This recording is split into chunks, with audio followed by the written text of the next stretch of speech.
Estamos avanzando en nuestro estudio de forma un poco meticulosa y estamos estudiando versículo por versículo el cumplimiento de esta maravillosa profecía que se presenta en esta sección en particular aquí en el libro de Daniel. Nos revela todas esas diferentes tramas y estratagemas y los asesinatos y el odio y el rencor que hay en el corazón humano al luchar estas naciones una contra la otra continuamente. Ptolomeo en Egipto y luego Seleuco en Siria e Israel que se ve atrapada entre todo esto. Los israelitas parecen elegir equivocadamente y sufrieron mucho durante ese período en particular. Ahora hemos mencionado bastantes detalles aquí en este libro de Daniel, y si usted desea aún más, pues le sugerimos que busque información en cuanto a esto en alguna enciclopedia bíblica. También puede leer pasajes en cuanto a esta sección en particular en la historia secular. Usted encontrará allí la forma maravillosa en que todo esto fue cumplido literalmente, de tal manera que el crítico, hasta donde nosotros sabemos, nunca ha tratado de decir que esto no es un relato correcto que se presenta aquí. Lo que el crítico dice es que esto fue escrito después de haber sucedido los hechos. Ahora, si usted quiere seguir esa forma de pensar, está bien. Esa clase de crítico tiene cierta erudición de su lado, pero pensamos que la erudición conservadora ha pulverizado completamente los argumentos de los liberales con su prejuicio y manifiesta inclinación, como si se pensara que tenía que haber sido escrito después de haber sucedido las cosas, porque ellos no creen en milagros.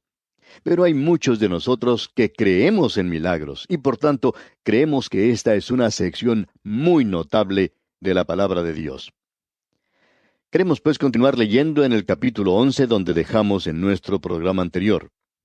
Habíamos dicho que el rey del norte es de la dinastía Seleucida. Seleuco ha sido uno de esos generales que Alejandro Magno tuvo y fue quien tomó esa sección del imperio a la muerte de Alejandro Magno, y Ptolomeo tomó Egipto. Esos dos luchaban uno contra el otro continuamente. Ahora los versículos 15 y 16 de este capítulo 11 de Daniel dicen: Vendrá pues el rey del norte y levantará baluartes y tomará la ciudad fuerte, y las fuerzas del sur no podrán sostenerse, ni sus tropas escogidas, porque no habrá fuerzas para resistir.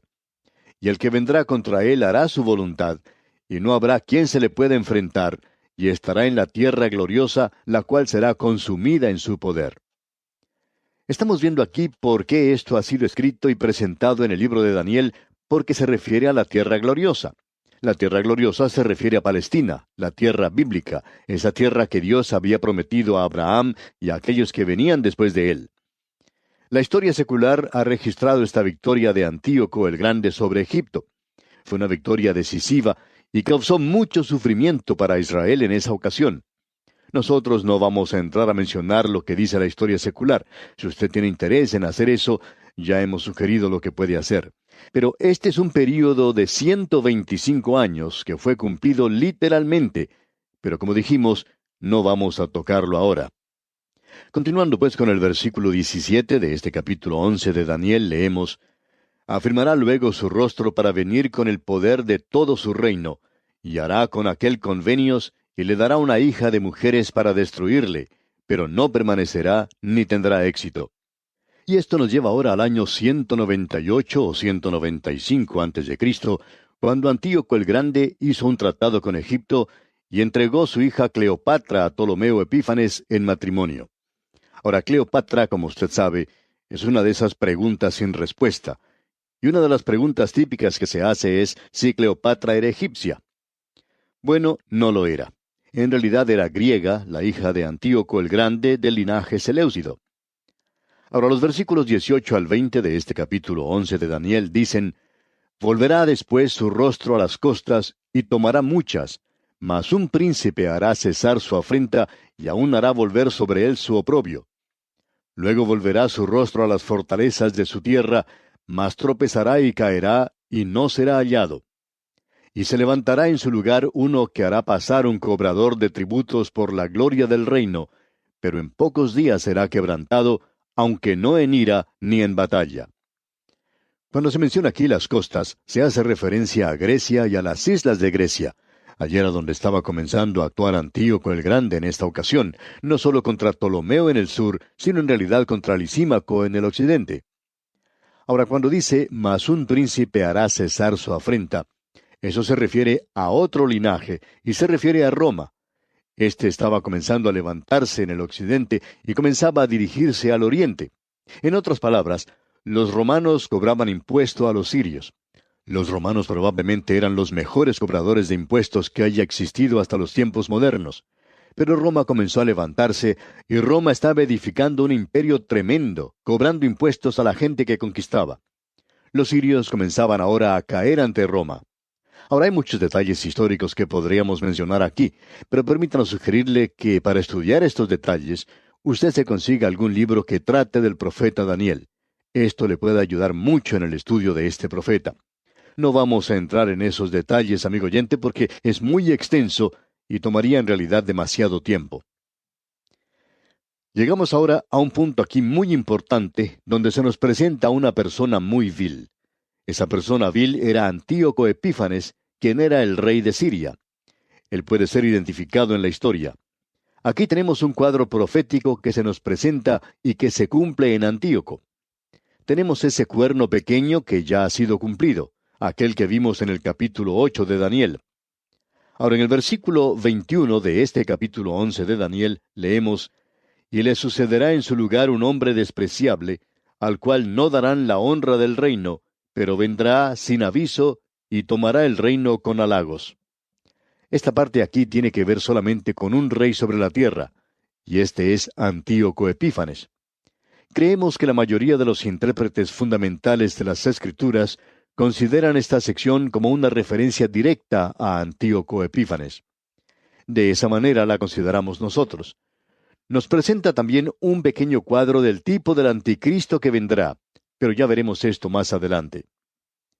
Antíoco Epífanes llegó al trono en el año 175 a.C. A él se le llama un hombre despreciable a causa de sus blasfemias. Él llegó a ocupar el trono por un programa de paz, y así es como el anticristo va a obtener el poder. Él introducirá la gran tribulación con 3 años y medio de paz, y el mundo creerá que están entrando en el milenio, pero en realidad van a estar entrando al período de la gran tribulación. Antíoco era un engañador, era un hombre que gustaba hacer halagos. Tenga cuidado, amigo oyente, con esa clase de gente. Debemos decirle que hoy no necesitamos esa clase de ministros tampoco. Esa es una de las cosas que ha perjudicado a la iglesia más que cualquier otra cosa. Necesitamos hombres que no vayan a ser engañadores y halagadores, sino que se pongan de pie en el púlpito y digan las cosas tal cual son. Damos gracias a Dios que aún hay muchos de esta clase de predicadores y ministros. Ahora, continuando con el capítulo 11 de Daniel, leamos los versículos 22 al 24. Las fuerzas enemigas serán barridas delante de él como con inundación de aguas, serán del todo destruidos junto con el príncipe del pacto. Y después del pacto con él, engañará y subirá y saldrá vencedor con poca gente. Estando la provincia en paz y en abundancia, entrará y hará lo que no hicieron sus padres, ni los padres de sus padres. Botín, despojos y riquezas repartirá a sus soldados, y contra las fortalezas formará sus designios, y esto por un tiempo. El príncipe del pacto es una referencia al sumo sacerdote Onías III. Él fue derrocado y asesinado en esta ocasión por los engaños de Antíoco cuando él llegó a ocupar el poder. Ahora los versículos 25 al 28 dicen, «Y despertará sus fuerzas y su ardor contra el rey del sur con gran ejército, y el rey del sur se empeñará en la guerra con grande y muy fuerte ejército, mas no prevalecerá porque le harán traición. Aun los que coman de sus manjares le quebrantarán, y su ejército será destruido, y caerán muchos muertos. El corazón de estos dos reyes será para hacer mal, y en una misma mesa hablarán mentira, mas no servirá de nada, porque el plazo aún no habrá llegado. Y volverá a su tierra con gran riqueza, y su corazón será contra el pacto santo, hará su voluntad, y volverá a su tierra». Estos versículos describen la campaña de Antíoco y sus victorias sobre el rey de Egipto, que le dio a él muchas riquezas y prestigio. Y cuando dice aquí en el versículo 27, «El corazón de estos dos reyes será para hacer mal, y en una misma mesa hablarán mentira, mas no servirá de nada porque el plazo aún no habrá llegado. En una misma mesa hablarán mentiras», Esto nos demuestra que este hombre era un engañador consumado. También nos revela que la mesa de conferencias de aquel día era tal cual las mesas de conferencias de hoy, donde se reúnen las naciones y donde los tratados llegan a convertirse en pedazos de papel nada más, sin ningún significado. Bueno, ahora continuando con los versículos 29 y 30 de este capítulo 11 de Daniel, leemos: Al tiempo señalado volverá al sur, mas no será la postrera venida como la primera, porque vendrán contra él naves de Quitim, y él se contristará y volverá y se enojará contra el pacto santo, y hará según su voluntad. Volverá, pues, y se entenderá con los que abandonen el santo pacto. Su segunda campaña contra Egipto no tuvo éxito, y eso fue causado por la flota de Roma, las naves de Quitim. Él rompe su pacto con Israel, y hasta algunos de la nación de Israel traicionaron a su propio pueblo en esa ocasión. Luego el versículo 31 nos dice: Y se levantarán de su parte tropas que profanarán el santuario y la fortaleza, y quitarán el continuo sacrificio, y pondrán la abominación desoladora. Él se lanzó contra Jerusalén en el año 170 a.C., y en aquella oportunidad 100,000 personas fueron asesinadas. Él quitó el sacrificio diario que tenía lugar en el templo, y en su lugar ofreció la sangre y el caldo de un cerdo sobre el altar. Y él colocó una imagen de Júpiter para adorar en el lugar santo. Ahora, esta es una abominación desoladora, pero no es la abominación desoladora. El Señor Jesucristo se refiere a esto como algo que está en el futuro, y Él se está refiriendo a la abominación desoladora que presentará el Anticristo. Posiblemente siga el patrón de esta mencionada aquí, la imagen de Júpiter en el lugar santo. Probablemente habrá allí la imagen del Anticristo en los días postreros. Ahora, el versículo 32 de este capítulo 11 de Daniel dice: Con lisonja seducirá a los violadores del pacto, mas el pueblo que conoce a su Dios se esforzará y actuará. Hubo unos cuantos en la nación de Israel que actuaban de la misma manera en que lo hizo Judas, pero muchos que conocían a Dios se esforzaron y actuaron. En este período, Dios levantó la familia de los Macabeos, y en el año 166 a.C., el sacerdote provocó un levantamiento en contra de esta terrible blasfemia, y a él se le llamó el Macabeo, que quiere decir el martillo. Aunque esto no está registrado en las Escrituras, estamos convencidos de que él era un hombre de Dios en esa hora en particular. Ahora los versículos 33 y 34 dicen: Y los sabios del pueblo instruirán a muchos, y por algunos días caerán a espada y a fuego, en cautividad y despojo. Y en su caída serán ayudados de pequeño socorro, y muchos se juntarán a ellos con lisonjas. Este período se encuentra entre los dos testamentos y es un relato del sufrimiento. Hay muchos en este período que sirvieron a Dios tan fiel y valientemente como Gedeón, o David, o Elías, o Jeremías, o Daniel. Este fue un gran período, y si usted no ha escuchado nada en cuanto a esta época, usted puede leer lo que dice el libro de Macabeos o lo que dice Josefo, y usted encontrará que este es un gran período para esta gente. Ahora el versículo 35 dice: También algunos de los sabios caerán para ser depurados y limpiados y emblanquecidos hasta el tiempo determinado, porque aún para esto hay plazo. El tiempo determinado da un salto hacia adelante en la profecía de Antíoco Epífanes al Anticristo.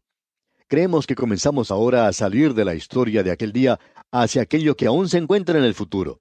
Todo estaba en el futuro cuando Daniel dio esta profecía, pero ahora él está avanzando hacia aquello que no tiene relación al pueblo de Dios en el plan y propósito de Dios.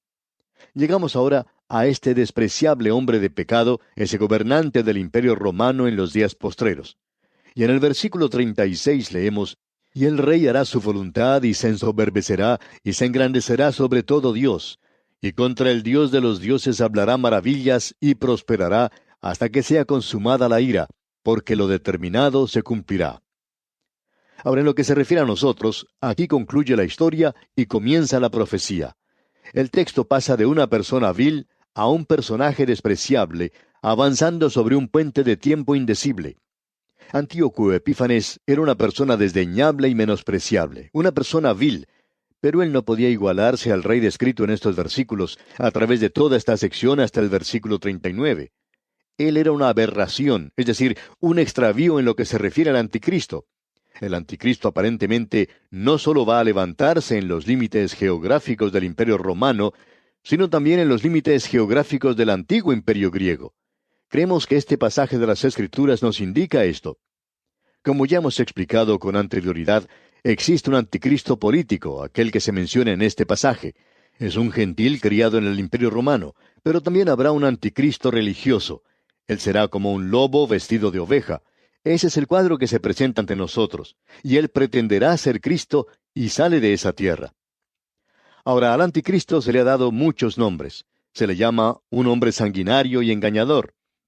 El doctor J. Dwight Pentecost, en su libro Las cosas que vendrán, nos da una lista de nombres compilados por Arturo Penck que se refieren al anticristo. Él tiene más seudónimos que un criminal. Se le llama el devastador, se le llama también profano e impío príncipe, el rey ensoberbecido, el pastor inútil, el hombre de pecado, el hijo de perdición, el anticristo, el inicuo, la bestia, y podemos apreciar que tiene bastantes nombres. Él, pues, hace su propia voluntad. Esa es una de las cosas que se destacan. Y aquí en el versículo 36 dice, y el rey hará su voluntad y se ensoberbecerá. Él no tiene humildad, carece de ella. Usted se puede dar cuenta que hay mucho contraste entre esta persona y el Señor Jesucristo. El Señor Jesucristo dijo allá en el Evangelio según San Juan, capítulo 5, versículo 30, no puedo hacer nada por mí mismo. Según oigo, así juzgo. Y mi juicio es justo, porque no busco mi voluntad, sino la voluntad del que me envió, la del Padre. Ahora el cuerno pequeño, y ese es otro nombre para el anticristo, de Daniel capítulo 7, trata de ser un gran cuerno. Él se engrandece a sí mismo.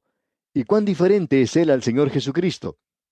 El apóstol Pablo escribió de él, es decir, del Señor Jesucristo, en su epístola a los Filipenses, capítulo 2, versículos 5 al 8, diciendo, haya pues en vosotros este sentir que hubo también en Cristo Jesús, el cual, siendo en forma de Dios, no estimó el ser igual a Dios como cosa a que aferrarse, sino que se despojó a sí mismo, tomando forma de siervo, hecho semejante a los hombres, y estando en la condición de hombre, se humilló a sí mismo, haciéndose obediente hasta la muerte y muerte de cruz.